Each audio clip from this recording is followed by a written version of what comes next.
화면으로 바로 보고 제가 말씀 전하면 좋겠네요. 함께 읽겠습니다. 시작. 그때 사람의 손가락들이 나타나서 왕궁 촛대 맞은편 석회벽에 글자를 쓰는데 왕이 그 글자 쓰는 손가락을 본지라. 이에 왕의 즐기던 얼굴빛이 변하고 그 생각이 번민하여 넓적다리 마디가 녹는 듯하고 그의 무릎이 서로 부딪힌지라. 왕이 크게 소리질러 술객과 갈대아 술사와 점쟁이를 불러오게 하고 바벨론의 지혜자들에게 말하되 누구를 막론하고 이 글자를 읽고 그 해석을 내게 보이면 자주색 옷을 입히고 금사슬을 그의 목에 걸어 주리니 그를 나라의 셋째 통치자로 삼으리라 하니라. 아멘. 이 말씀으로 다니엘 두 번째 말씀이죠. 성도의 지혜로운 인생살이라는 제목으로 하나님 말씀 전합니다. 오늘이 1월 넷째 주, 벌써 2024년에 한 달이 지나가는 시점입니다. 한 달을 어떻게 보내셨는가요?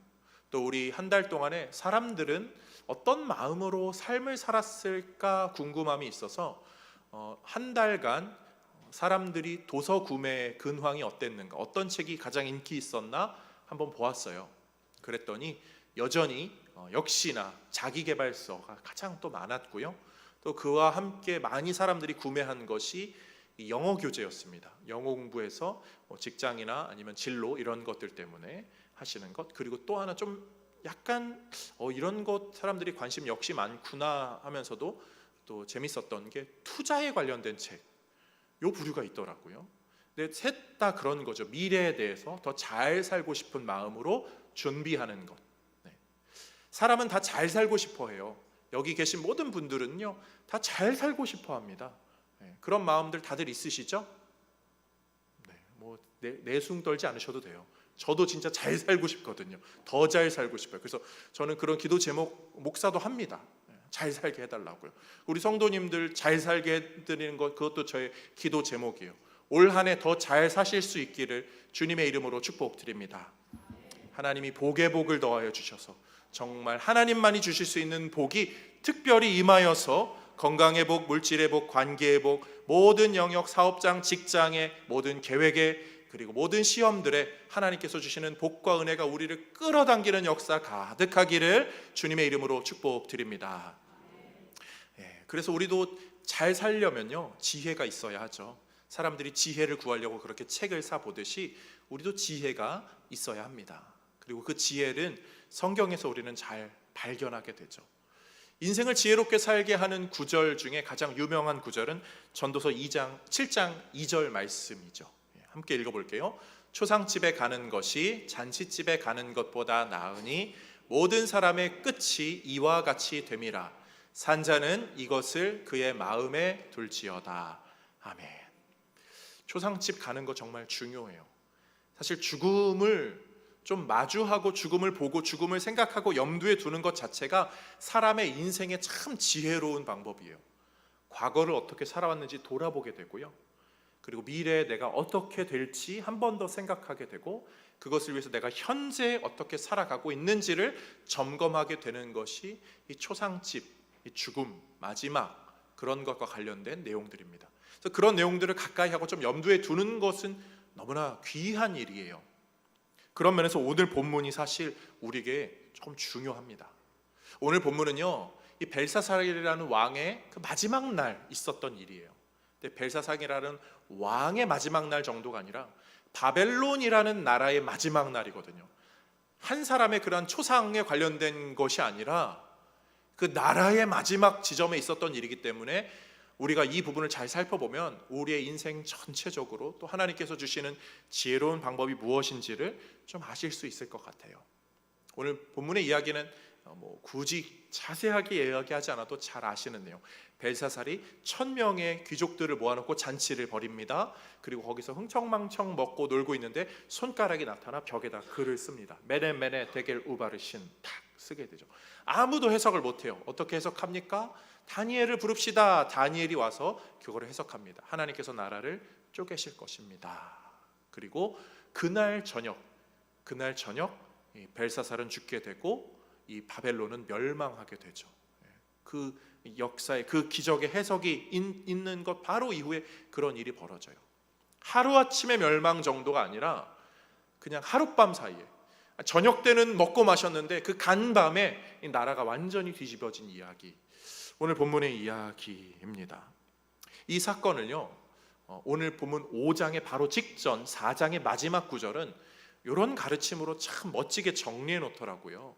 한번 읽어보겠습니다. 4장 37절. 그러므로 지금 나 느부갓네살은 하늘의 왕을 찬양하며 칭송하며 경배하노니 그의 일이 다 진실하고 그의 행하심이 의로우심으로 교만하게 행하는 자를 그가 능히 낮추심이라. 아멘. 느부갓네살은 그 꿈 해석과 관련돼서, 그리고 인생이 굉장히 동물처럼 비루해졌다가 다시 복귀한 그런 왕이죠. 근데 그가 고백하는 거예요.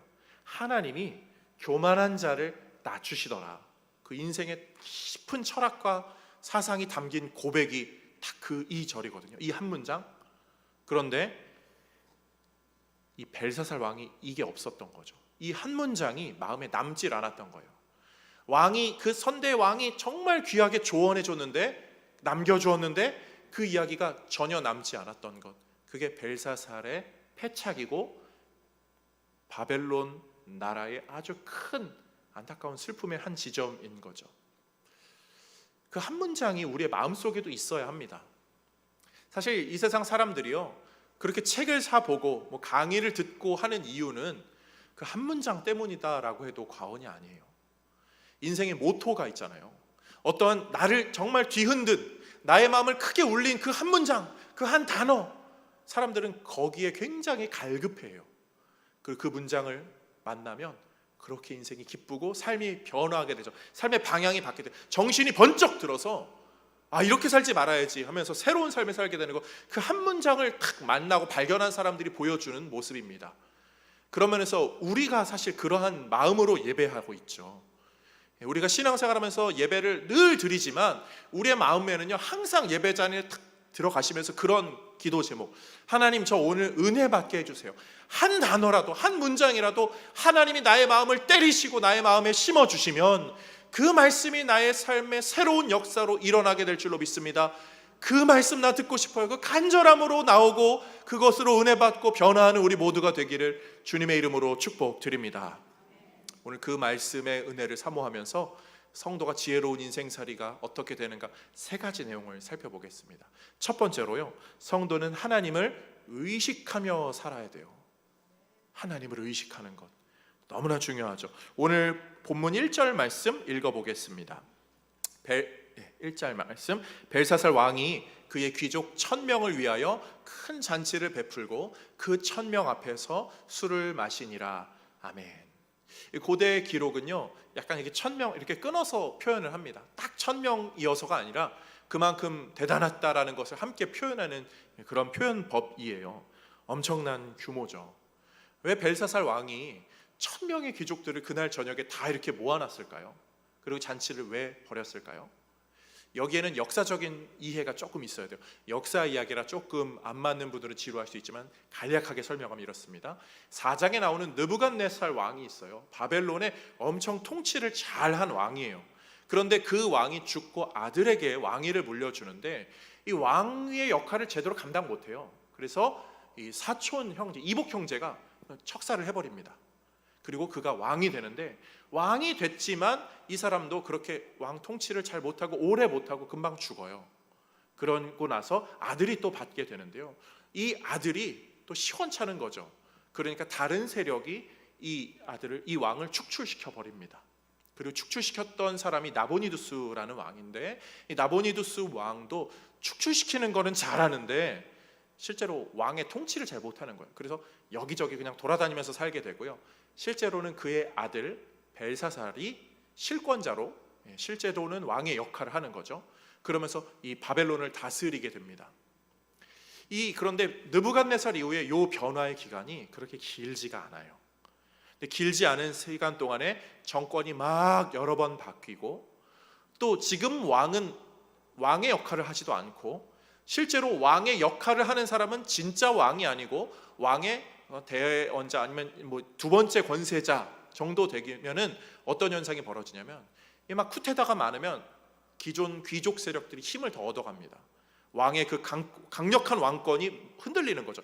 귀족 세력들이 힘을 얻어가요. 그리고 왕은 왕답지 않고 이 실제로 다스리는 사람은 이 다스리는 건 잘하는데 진짜 왕이 아니라면 권력에 뭔가 흔들림이 생기는 거예요. 이것을 안정화시키고자 이 벨사살 왕이 귀족들을 다 모아놓은 거죠. 그리고 잔치를 벌인 거예요. 1000명을 앞에 놓고 다 화려한 연회를 쫙 펼치는 거는 자신의 힘과 권력, 그런 권세들을 과시하는 거죠. 얼마나 과시했는지 2절 말씀 함께 읽어보겠습니다. 시작. 벨사살이 술을 마실 때 명하여 그의 부친 느부갓네살이 예루살렘 성전에서 취하여 온 금, 은 그릇을 가져오라고 명하였으니 이는 왕과 귀족들과 왕후들과 후궁들이 다 그것으로 마시려니었더라. 아멘. 지금 이 벨사살의 방법은 자신의 힘과 능력을 과시하는 그 방법이거든요. 사실 누군가를 다 모아놓고 그 앞에서 자기의 힘을 과시하는 것만큼 권력 체계를 공고히 하는 방법이 없어요. 이거를 잘 활용하는 게 이단들이죠. 이단들이 어떻게 하죠? 이단들은요, 그 신도들에게 옷차림을 가급적 통일시킵니다. 그래서 뭐 흰 옷을 입든지 검은 바지 입든지 다 통일시키고요, 딱 오와 열을 맞춰서 딱 예배하게 만들고, 교주는 어때요? 화려하게 입어요. 화려하게 입고, 그래서 딱 거기서 뭔가 자기를 과시하면은 그 신도들은요 거기서 꼼짝달싹을 못해요. 우리 교복 입은 사람들이 딱 오와 열 맞춰서 조회했을 때 딱 이렇게 하고 있을 때 누가 이렇게 하면 딱 보이잖아요. 근데 사람의 본성이 그렇게 공동체로 묶여져 있으면 뭔가 딴짓거리를 할 수가 없거든요. 귀족들이요 막 여러 꿍꿍이가 있어도 벨사살이 쫙 모아놓고 그 앞에서 화려하게 하고 딱 그 금은 모아들 다 갖고 와서 막 술 마시게 하고 쫙 이렇게 하면 자기와는 격이 다른 사람으로 인지하게 되는 거예요. 지금 그 방법을 활용하는 거죠. 그런데 이게 곧 뭐죠? 벨사살이 귀족들을 의식하기 때문에 나오는 행동이에요. 사람을 의식하게 되기 때문에 그런 술수들을 자꾸 만들어내는 거죠. 그런데 그가 지금 실수하는 게 뭐죠? 사람은 의식하지만 하나님은 전혀 의식하지 않고 하나님의 기물들을 갖다가 술잔으로 사용하고 있습니다. 하나님의 기물들이라고 해서 아무런 의미 없는 그런 건 아니에요. 하나님께서 기물들 제사장들에게 만들라 할 때 다 의미 있게 만들었죠. 그게 곧 하나님이나 마찬가지거든요. 우리 그런 거 있어요. 예전에 회사 같은 데서 좀 마음이 아픈 이야기지만 회사 같은 데서 조기 은퇴 옛날에 막 그런 거 IMF 시절 그런 거 있었잖아요. 근데 회사에 어느 날 출근했는데 책상이랑 의자가 복도에 나가 있었다더라. 그런 이야기 뉴스에서 아니면 이야기로 들으신 적 있죠. 책상이나 물건은 아무것도 아니죠. 그냥 물건이죠. 그냥 갖다 놓고 다시 쓰면 되는데 그게 왜 모욕처럼 느껴지죠? 내 자리, 내 지위라고 느껴지는 거예요. 근데 그게 곧 그 사람의 정체성과 상징이 되는 거기 때문에 그렇게 취급받는 것 자체, 물건이 그렇게 취급받는 것 자체가 자기가 그렇게 취급받게 되는 거죠. 벨사살은 사람을 의식하고는 있었지만 하나님을 의식하지 않고 하나님을 술자리의 도구로 활용하고 있어요. 사랑하는 성도님들, 무엇을 의식하며 살고 계십니까? 저는 이 본문을 묵상하면서 더욱더 확고히 제 마음에 신뢰하게 되는 것은 하나님은 하나님을 의식하지 않는 사람들을 심판한다는 거예요. 그런데 지금 이 세상이 어떠하죠? 하나님을 의식하는지는 잘 모르겠지만 교회, 성도, 직분자, 목회자들은 술 안주거리가 되어버렸죠. 가십거리가 되어버렸고요.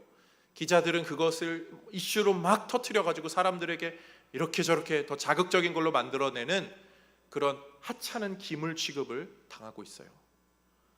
저는 이 본문을 보면 볼수록 하나님께서 그런 것들 하찮게 취급하는 그런 하나님을 의식하지 않는 그런 사람들을 반드시 처단하시고 심판하시는 분이라는 거, 저는 목사로서 그것에 대한 확고한 마음이 있습니다. 그래서 이 시대를 보면서 가지는 안타까움의 마음이 있고 괴로움의 마음이 동시에 있어요.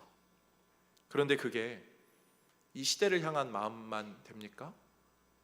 우리도 어떠냐는 거죠. 우리도 사람 의식하느라 어떠한 자리, 어떠한 권세, 어떠한 권력, 어떠한 돈, 물질, 어떠한 유희, 즐거움 의식하느라 하나님을 소홀히 한 적은 없는지요.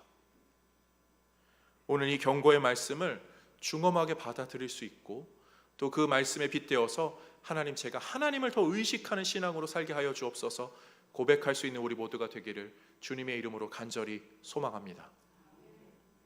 예수님께서 이 땅에 오셨을 때 그런 이야기 하신 적 있어요. 돌들로도 소리 지르게 하신다고요. 누가복음 19장 40절에 이렇게 말해요. 대답하여 이르시되 내가 너희에게 말하노니 만일 이 사람들이 침묵하면 돌들이 소리 지르리라 하시니라. 그런데 이 구절이 사실 이 벨사살 왕에게 참 잘 어울리는 구절이에요. 벨사살 왕이요, 그 나보니두스 왕의 아들이라고 했잖아요. 실제로는 왕이 아닌 거죠. 그래서 이 바벨론의 역사 기록에 벨사살이 안 나옵니다. 그러니까 성경학자들, 그리고 비판적인 시각을 가진 사람, 성경을 비방하는 사람들, 김을 취급하고 아주 그냥 가십거리로 생각하던 사람들이 이 다니엘서는 이 역사적인 기록이 아니라 그냥 소설책이야, 만들어낸 이야기야 라고 성경신학자들을 비아냥거리는 사람들이 있었어요. 성경신학자들이 그 역사적인 기록을 찾지 못하니까 괴롭죠, 어렵죠, 어떻게 해야 될지 모르겠는 거예요. 그런데 1900년대에 어떤 일이 있었냐면 고레스 비석이 발견이 됩니다. 그 후대 메데바사의 고레스 왕에 대한 비석이 발견했는데 그 기록에 벨사살에 관한 내용이 나보니두스의 아들이고 이런저런 이야기가 기록이 되어 있는 거예요. 그제서야 벨사살이 실존했던 인물이고 그 왕이 그 왕의 역할을 못하는 상황에서 바벨론을 다스리고 있었던 왕이었다라는 것으로 인정받게 되면서 성경의 이야기가 허구가 아니고 진실임이 더욱더 밝혀지게 되었죠. 사람들이 말 못할 때 하나님께서 돌들로 소리치게 만들어서 증명시킨 사건이 이 벨사살 왕의 이야기, 오늘 본문의 이야기죠. 사람 의식하고 사람들 생각하면서 사람 생각에는 이해되지 않는 걸로 교회를 비아냥거리고 이런저런 세상 생각으로 목회자들을, 또 사역자들을, 성도들을 참 이상하게 생각하는 그런 술자리에 안주거리로 만드는 그 사람들이 어떻게 될지 우리는 성경을 통해 보면서 여러 마음을 갖게 됩니다. 소망하기는 이 말씀이 자신도 돌아보는 계기가 되고 또 이 시대를 향한 안타까운 마음, 속히 그들을 회개로 나올 수 있도록 하게 하는 그런 마음으로도 연결되어서 하나님을 의식하는 성도의 삶으로 우리가 다 같이 세워지고 같이 걸어갈 수 있기를 주님의 이름으로 축복드립니다. 두 번째로요, 성도의 지혜로운 인생살이의 방법은요, 성도가 하나님을 이해하며 살아야 된다는 거예요. 하나님을 의식하는 정도가 아니라 하나님을 이해하는 것, 그분이 우리를 이해의 영역을 넓혀주시는 대로 이해해야 되지 내 이해에 갇히는 것이 아니라 하나님의 이해시켜 주심을 따라야 합니다. 오늘 본문의 중요한 키워드는 해석이죠. 해석. 본문을 볼게요. 5절에서 6절입니다. 그때 사람들의 손가락들이 나타나서 왕궁 촛대 맞은편 석회벽에 글자를 쓰는데 왕이 그 글자 쓰는 손가락을 본지라. 이에 왕의 즐기던 얼굴빛이 변하고 그 생각이 번민하여 넓적다리 마디가 녹는 듯하고 그의 무릎이 서로 부딪힌지라. 아멘. 사람들이 술 먹고 마실 때 손가락에 와서 팍 글을 씁니다. 메네 데겔 우바르신. 아람어로 쓰여졌어요. 아람어로. 근데 사람들이 읽지를 못하는 거죠. 이해를 못하는 거예요. 두 가지 정도로 생각하면 좋을 것 같아요. 아람어를 몰라서는 아니에요. 분명히 아람어를 아는 시대입니다. 공용어인지라. 그런데 해석이 안 되는 거예요. 해석이 안 되는 거. 저게 무슨 단어인지는 알겠는데 해석이 안 되는 거. 아니면 하나님께서 그들의 지혜를 어둡게 하시거나 눈을 어둡게 하셔서 이게 보는데 무슨 글자인지 잘 못 알아보게 하는 그런 일이 지금 벌어진 거죠. 근데 아마 해석이 좀 잘 안 되는 것 같아요. 그런데 이 뜻을 누가 해석하죠? 다니엘이 결국은 해석하게 됩니다. 지혜로운 사람들 다 데리고 와서 읽어보라고 하는데도 이게 안 되니까 그럼 다니엘이 와서 결국은 해석하게 되는데, 다니엘이 그 해석에 딱 일침을 날리면서 22절에 이렇게 말합니다. 벨사살이여, 왕은 그의 아들이 되어서, 그는 여기서 느부갓네살이에요. 느부갓네살의 그 전문맥에 직접 아들은 아니지만 그 자손의 왕 이런 걸 얘기하죠. 그의 아들이 되어서 이것을 다 알고도 아직도 마음을 낮추지 아니하고. 아직도 그러고 있습니까? 하나님이 이렇게까지 말씀하시는데 모르겠습니까? 라고 말하는 거죠. 이 메네메네 데겔 우바르시는 그 뒤에 해석이 나오는데요. 메네는 카운트예요. 카운트. 하나님께서 세봤다. 데겔은 저울에 재어보았다. 그런데 뭔가 부족하더라. 우바르시는 둘로 나누겠다. 하나님께서 나라와 너의 인생을 다 이렇게 하나씩 세봤는데 뭔가 부족해. 재봤는데 뭔가 부족해. 그래서 안 되겠다. 뭘 더 하는 게 아니라 쪼개야겠다. 하나님께서 지금 그 이야기를 하시는 거죠. 아마 그랬을 것 같아요. 메네라는 단어를 모르진 않았겠죠. 데겔이라는 단어도 모르진 않았을 것 같아요. 우바르시는 단어도 모르진 않았을 것 같은데 그게 무슨 뜻인지가 이해가 안 돼요. 우리 성경 읽으면서 그럴 수 있거든요. 한글로 적혀 있어서 읽어서 한글을 내가 읽고 있는데 이게 무슨 말인지를 모르겠는 거예요. 왜 그렇죠? 이해가 안 되고 해석이 안 될 때 그런 일이 벌어지죠. 글자는 읽는데 해석이 안 되는 것, 그런 일이 우리 인생 가운데도 벌어집니다. 무슨 일이 벌어지는지는 알겠는데 이게 나에게 왜 벌어지는지 해석하지 못하는 것, 그것이 우리가 가끔 처할 수 있는 현상이에요. 오늘 본문은 그런 걸 우리에게 도전하는 거예요. 해석, 진정한 해석은 누구에게요? 하나님에게서 나오는 것입니다. 오늘 그 해석을 다니엘이 하게 됩니다. 그런데 다니엘이 지혜로워서가 아니라 다니엘이 하나님의 지혜로 해석하는 것을 본문이 간접적으로 드러내죠. 처음에 벨사살이 박수와 술객 지혜로운 사람들을 모읍니다. 그런데 그 사람들이 해석을 못하면서 다니엘을 추천합니다. 다니엘을 이렇게 표현해요. 오늘 본문 11절만 보겠습니다. 왕의 나라에 거룩한 신들의 영이 있는 사람, 거룩한 신들의 영이, 하나님을 잘 몰라요. 하나님이 신인지 신들인지도 몰라요. 그런데 그 영이 있는 사람이 있으니 곧 왕의 부친 때 있었던 자로서 명철과 총명과 지혜가 신들의 지혜와 같은 자니이다. 아멘. 신들의 지혜와 같다. 이 벨사살도 나중에 그 다니엘을 만나고서 14절에 이렇게 말합니다. 내가 네게 대하여 들은즉 네 안에는 신들의 영이 있다는 말을 들었다. 신들의 영이 있으므로. 뒤에 물 있거든요. 권사님 드세요. 괜찮아요. 날이 건조해서 신들의 영이 있다는 말을 들은 거죠. 이게 뭘 지칭하냐면요, 하나님은요, 하나님이 직접 이야기하지 않으셔도 원수의 입을 통해서도 증명하시는 분이죠. 예수님이 예전에 고난 받으실 때 그런 얘기 하잖아요. 너가 유대인의 왕이냐 막 그럴 때 너가 말했잖아. 예수님이 사역할 때 마귀가 여기를 떠나가세요 주님 막 이렇게 얘기하잖아요. 마귀는 예수님이 어떤 존재인지 알고서 그렇게 고백하잖아요. 예수님이 그렇게 말하지 말라고 떠나가라고 하잖아요. 원수의 입을 통해 고백하게 하시고요, 그것을 성경에서는 젖먹이의 입을 통해서도 찬양하게 만드신다고요. 전혀 말할 것 같지 않은 그런 상황에서도 하나님은 하나님의 일의 방법을 행하신다고요. 그것을요, 하나님은 오늘 본문에서 지혜의 진정한 참 지혜의 주인으로 드러내셔서 이 일을 하는 거예요. 아무리 지혜로운 박수 술객들이 모여져도요, 거기서 막 이렇게 해도요, 하나님의 참 지혜가 드러나면 비교가 되지 않습니다. 저는 그것을 이번 주에 좀 한 번 또 묵상했던 계기가 아시안컵 하잖아요. 설교 가운데 축구 얘기를 해야 돼 말아야 돼 이러다가 아시안컵을 하는데 이번 주에 그 말레이시아랑 붙었습니다. 우리나라 감독이요, 독일의 축구 영웅 클린스만입니다. 클린스만. 엄청난 선수죠. 잘 모르실 분도 계시지만 엄청난 선수예요. 우리나라에 손흥민 선수도 있고 피파 23위입니다. 우리나라가. 근데 말레이시아가요 피파 130이에요. 근데 공교롭게 감독이 우리나라 선수, 별로 유명하지 않았던 선수였는데 감독으로 이렇게 딱 올라가서 김판곤 감독님이죠. 그런데 비교가 안 되는데 까보니까 어떻게 됐죠? 이 비등비등한 3대3으로 비겼습니다. 그래서 우리나라 선수들이 욕 많이 먹고 있죠.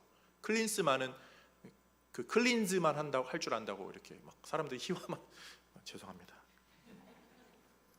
그 축구에서 걷어내는 걸 클린 한다라고 하잖아요. 그래서 클린들만 하는, 클린스만 시킨다고 공격은 못 하고 막 그러고 막 욕 먹고 있는데, 엄청난 지혜와 엄청난 기술과 이게 막 있고 하찮은 것 같아 보이지만 세상의 격돌은요 고만고만해서 사실 엎치락뒤치락이 얼마든지 일어납니다.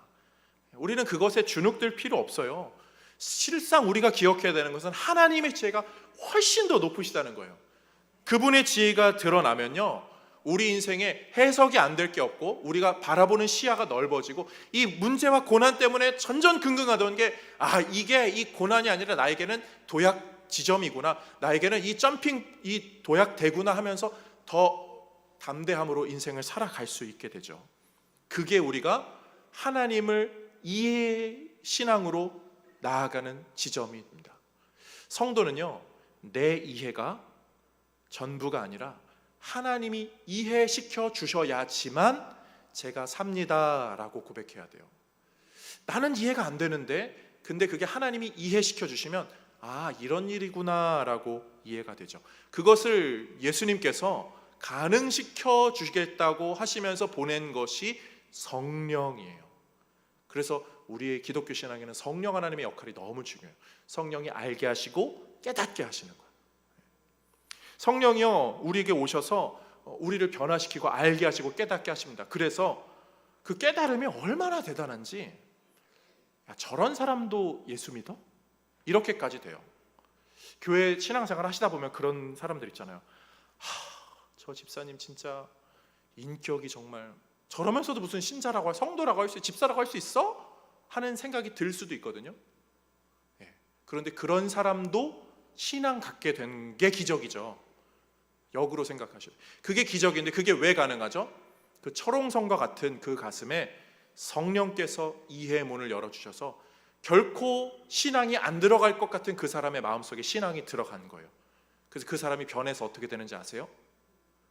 말도 안 되는 것 같은데 교회 나와서 예배 드리다가 눈물 흘리고 또 좋고 감사하고 막 기뻐하고, 세상 사람들이 보면 예배 시간이 뭔지 이해가 안 될 건데, 그 이상한 사람이 변화해서 교회에 나와서 예배 드리는데 예배의 자리가 참 좋은 거예요. 그런 변화의 역사를 누가 한다고요? 성령 하나님이 하신다고요. 제가 그런 사람이에요. 저 지금 딴 얘기한 거 아니고 사실 제 얘기를 한 거예요. 아마 여기 계신 분들도 다 비슷하실 것 같은데요, 예수 안 믿었을 것 같은 사람들이잖아요, 우리.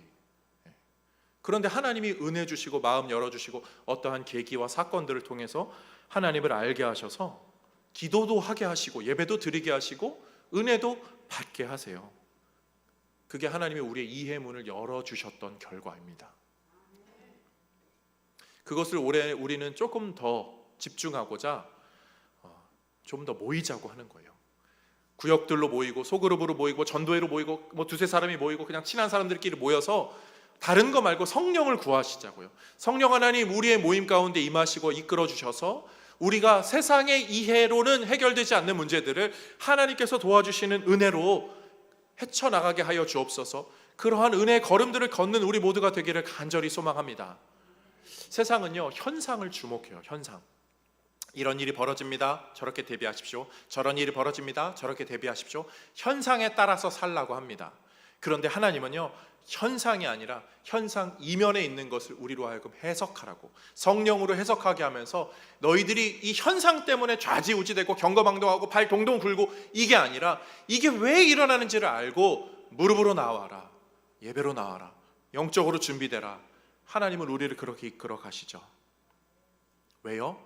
결국은 돌들이 인정하게 되고 소리치고 믿지 않는 원수들도 자기도 모르는 사이에 고백하는 살아계신 하나님의 역사가, 그 신이 진짜 있냐라고 하는데 진짜 있다라고 말하는 역사가 분명히 나타날 것이기 때문이죠. 그런 면에서 하나님이 주시는 이해의 문을 사모하고, 하나님 내가 더 많이 이해할 수 있도록 성령 하나님 열어주세요 고백하며 살아가는 우리 모두가 되기를 주님의 이름으로 축복드립니다. 마지막 세 번째로요, 성도는 하나님을 의지하며 살아야 돼요. 하나님을 의식하는 정도, 그리고 하나님이 주시는 이해의 영역에서 조금 더 나아간다는 건 하나님을 절대적으로 의지하는 거죠. 의지하고 또 의지하고 막 맡겨드리는 거예요. 다니엘은 하나님을 늘 의지했던 사람들이죠. 다음 주 본문이 사자굴 본문인데요, 그는 늘 하나님께 기도하였던, 하나님을 의지하는 신앙이 계속 있었던 그런 사람이죠. 하나님의 의지의 신앙이 있었지만 세상은요, 그런 다니엘을 인정해 주지 않았어요. 1000명의 사람들이 모입니다. 귀족들이 모이죠. 거기에 다니엘이 없었어요.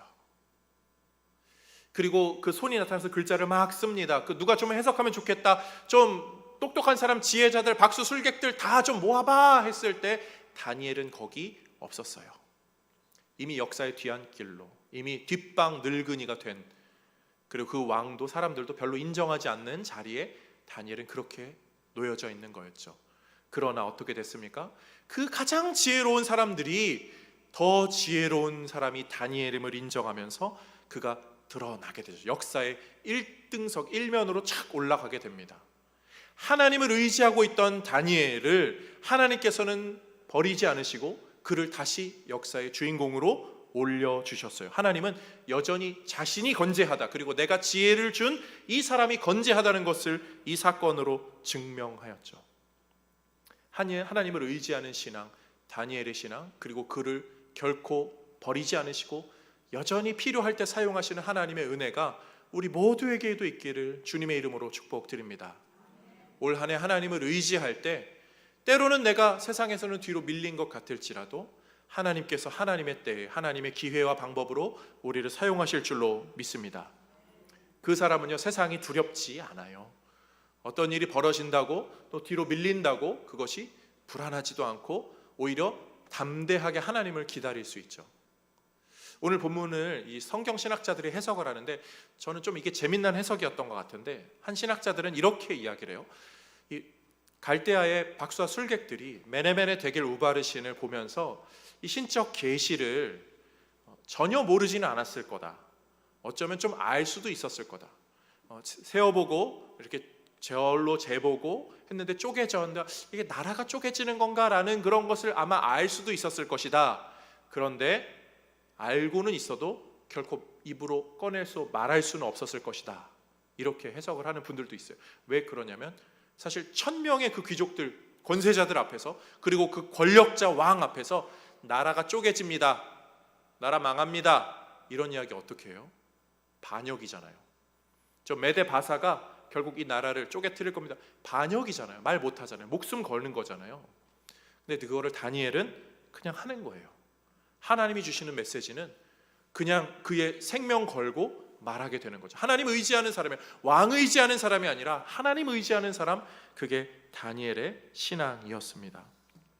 사랑하는 성도님들, 우리가 이 세상을 살아가면서 세상 사람들의 그 지혜의 격돌, 지혜의 전쟁은요 굉장히 큰 것처럼 느껴져요.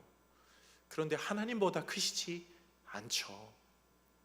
세상의 그런 것은요, 저희 그 찬양 하잖아요. 얕은 물가에서 저 큰 바다 물결 보고, 저는 그 고백이 참 좋은 것 같아요. 세상의 문제들은요 얕은 물가에 막 그렇게 하는 것 같아요. 얕을수록 이 막 물이 빨리 지나가는 것 같고 흰 거품도 막 일어나는 것 같죠. 그런데 실상 물의 강력함은 그 깊은 바다, 비교가 안 되는 거죠. 세상의 문제들은 그 얕은 물의 문제들이에요. 우리의 눈에 보기에는, 우리의 귀에 들리기에는 그것이 굉장히 힘들게 느껴지지만 사실 실상은 더 바다 같은 하나님이 우리의 뒤에 계시죠. 그래서 진짜 두려워할 분은 하나님이시고 우리가 의지할 분은 하나님이십니다. 우리는 그 사실을 알기 때문에 하나님의 손을 기다려요. 그렇게 기도하시죠. 주의 손으로 우리를 덮어 주옵소서. 주의 손으로 우리를 이끌어 주옵소서. 하나님의 손의 역할이, 손의 능력이 나타나면 어떤 일이 벌어질까요? 두 가지 반응이 나타납니다. 하나님의 손의 역사가 탁 나타나면 두 가지가 나타나요. 하나는 벨사살과 같은, 벨사살이 어떻게 됐죠? 막 다리가 떨리고 막 얼굴빛이 변하고 두려워요. 벨사살이 그래도 신앙인이었다면, 뭐 기독교 신앙이 아니어도, 하나님 신앙이 아니어도 자기 신에 대한 신앙이 있었다면 저 손이 딱 이렇게 쓰는 걸 보고 우리 마르둑 신이 계시를 주나 보다, 이 잔치를 축복하나 보다, 그렇게 조금 생각할 법도 한데 아니었어요. 그냥 단번에 그냥 얼굴빛이 변하고 막 넓적다리가 마른 것 같고 무릎이 탁탁탁 부딪히는 두려움의 모습이 나타납니다. 이게 하나의 모습이고요. 또 하나는 어떤 거죠? 우리 성도의 반응이에요. 성도는 하나님의 손의 능력이 나타나면 그게 그렇게 기뻐요. 하나님의 손이 우리를 어루만져 주시고 우리의 병약함을 낫게 하시고 우리의 문제들을 해결하시고 어떠한 것을 이끌어 주시고 그가 손의 보호하심으로 우리를 감싸 주시면 성도는 그것이 얼마나 감사한지요. 하나님의 손의 반응은 두 가지. 두렵거나 기뻐하거나. 그런 면에서 하나님 올 한 해 주의 손의 역사를 우리에게, 그 능하신 팔의 역사를 우리에게 보여주어서 우리가 기뻐함으로 맞이할 수 있도록 주님 우리의 삶에 은혜 더하여 주옵소서. 기도하며 나아가는 우리 모두가 되기를 주님의 이름으로 축복드립니다. 하나님은 그 손을 우리에게 보내주시는 분이세요. 안 보내주시는 분 아니에요. 내가 손 보내줄게. 아니, 나 손 말고 몸을 보내줄게. 하나님은 그렇게 우리에게 예수 그리스도를 보내주셨죠. 갈라디아서 1장 4절 이렇게 말하거든요. 그리스도께서 하나님 곧 우리 주 우리 아버지의 뜻을 따라 이 악한 세대에서 우리를 건지시려고 우리 죄를 대속하기 위하여 자기 몸을 주셨으니. 다니엘과 그 시대 사람들에게는 손으로 일하셨던, 손가락으로 일하셨던 하나님이 우리를 위하여서는, 우리를 사랑하시고 우리를 건지기 위해서는 자기 몸을 주십니다. 자기 몸을 그냥 준 정도가 아니라 자기 몸을 찢으셨죠. 그의 몸이 찢기심으로 우리는 어떤 유익을 누렸습니까? 우리는 그의 몸이 되었어요. 그가 머리가 되고 우리는 그의 몸이 되었죠. 그가 머리가 되었다는 것이 무엇을 의미하죠? 그의 머리 되심은 그의 지혜가 우리 몸을 다스린다는 거예요. 그의 지혜는 부족한 지혜 아니에요. 세상처럼 이기적인 지혜 아니에요. 뭔가 허술한 지혜 아니에요. 그의 지혜는 선하시고 우리를 향한 가장 완벽하고 아름다운 지혜죠. 그 지혜가 우리의 몸을 이끌기 때문에 몸된 우리는 그 머리에 붙어있고 그 머리의 뜻을 따르면 하나님께서 이끄시는 은혜의 삶이 우리에게 아름답게 연결이 됩니다. 그것이 우리가 누리는 유익이죠. 그런 면에서 저는 오늘 본문을 기억하고 생각하는 우리 성도님들에게 이렇게 권하고 싶어요. 그 지혜가, 그 머리가 우리를 이끈다면 때로는 연단을 만날지라도, 때로는 조금 잊혀질지라도, 때로는 뒤로 갈지라도 그것 때문에 불안해하는 것이 아니라 주의 더 큰 계획, 선한 계획이 있음을 인식하고 의지하고 고백하면서 주님 그 고백을 귀하게 여겨 주옵소서.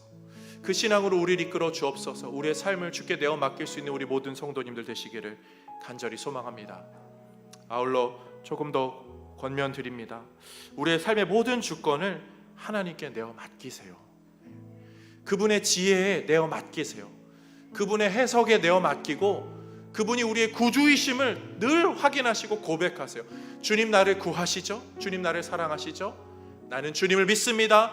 주님 나를 구원해 주시고 이끄시는 대로 내가 따라 살겠습니다.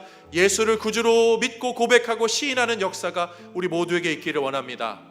그분의 도우심을 구하고 그분 앞에 무릎으로 나아갈 때 선하신 하나님, 역사하신 하나님, 가장 지혜로운 방법으로, 가장 지혜로운 자를 우리에게 보내주심으로, 지혜 자체가 우리에게 오심으로 우리를 은혜 길로 이끄시는 주의 역사를 경험하고 누리며 살아가는 남은 11달의 기간 다 되시기를 주님의 이름으로 축복드립니다.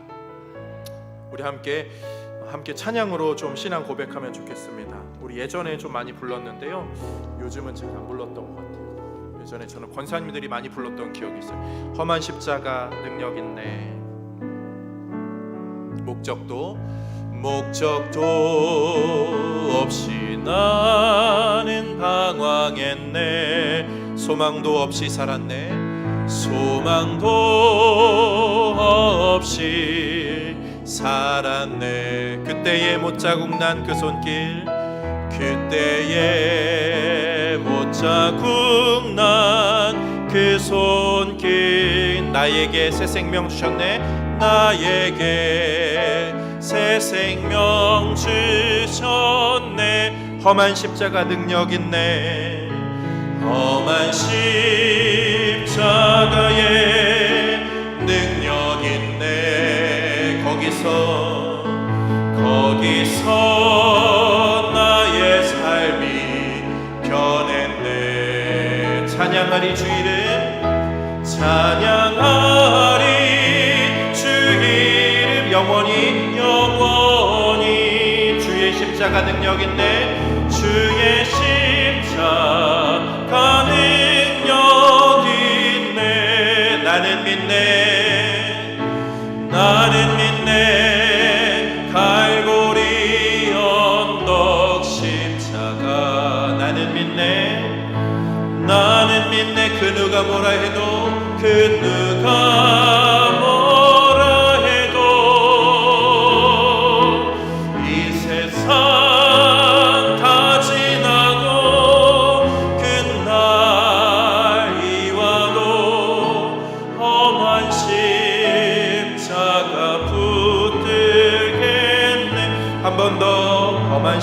십자가의 능력 있네. 험한 십자가의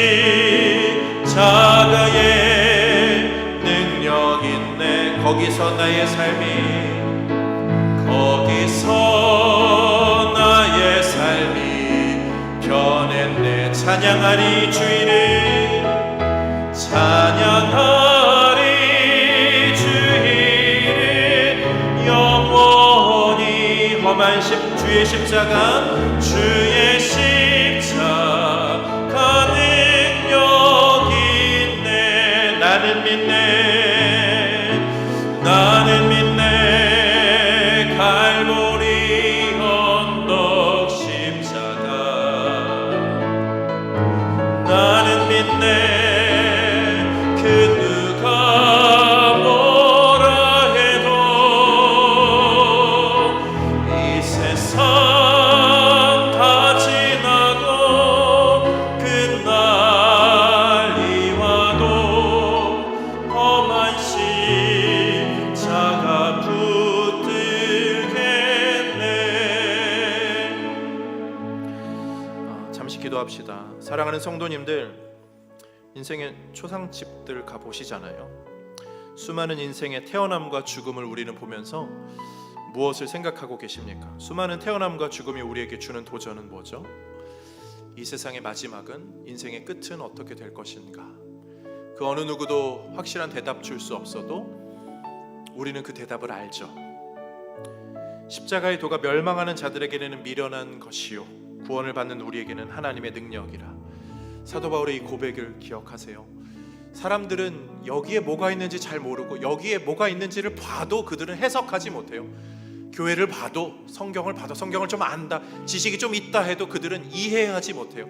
그러나 하나님이 우리에게 이해의 은혜를 허락하여 주시고 누구를 의지해야 할지를 알려주셨죠. 그리고 우리는 그 주님 따라가면서 인생길 걸어갑니다. 이 험한 십자가 능력 있습니다. 그 십자가 능력 의지하면서 올 한 해 우리의 모든 기도 제목들, 우리의 모든 상태들, 우리의 모든 상황들, 아무리 뒤로 물려놨고 아무리 세상이 우리를 인정하지 않다 하더라도 십자가 붙드는 이들 하나님께서 끝까지 보호하시고 사용하심을 기억하면서, 하나님 나도 다니엘처럼 그렇게 사용하시고 그렇게 인도하여 주옵소서. 개인의 기도 제목으로 우리의 신앙을 고백하며 하나님께 나아갑니다. 사랑하는 주님이라 한번 부르며 고백합니다. 주여